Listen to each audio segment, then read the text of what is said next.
Gospodarska kriza v državi je očitno načela tudi vaše počitnice. Vlada se že nekaj časa ukvarja s tem, kako bi nadomestila primanjkljaj v državni blagajni. Na Ministrstvu za izobraževanje, znanost in šport so zato že spremenili šolski koledar in letošnje poletne počitnice skrajšali za natanko mesec dni. Osnovnošolci po številnih šolah seveda niso zadovoljni. Dogajanje je spremljala tudi naša Neža.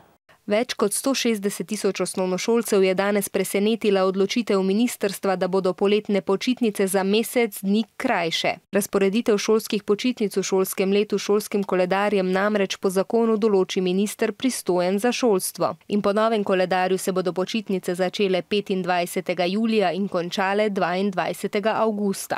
Učenci ne bodo imeli pouka, bo pa njihova prisotnost obvezna. Pomagali bodo pri obnovi šol, pripravi šolskega programa, tako bodo denimo pleskali šolsko ograjo, odstranjevali žvečilne gumije z šolskih klopi in podobno.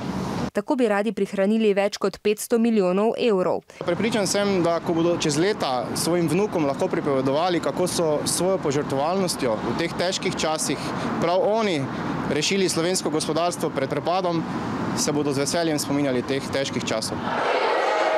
Učenci predlogu odločno nasprotujejo in protesti po naših podatkih potekajo po več kot 200 osnovnih šolah po vsej Sloveniji. Krizo so povzročili, ker se še rodili nismo. Vem, da moramo varčevati, ampak to ni način, mi počitnic ne damo. Mi učenci rabimo počitnice in mi se rabimo odpočiti in si nabrati novih moči. To ni prav, da nam jih ukinijo. Moram reči, da sem ogorčena in prepričana, da bi minister moral se prej pogovoriti oziroma posvetovati z učenci in učitelji. A na ministrstvu kljub številnim protestom vztrajajo pri svojem in očitno bodo počitnice letos res krajše za mesec dni.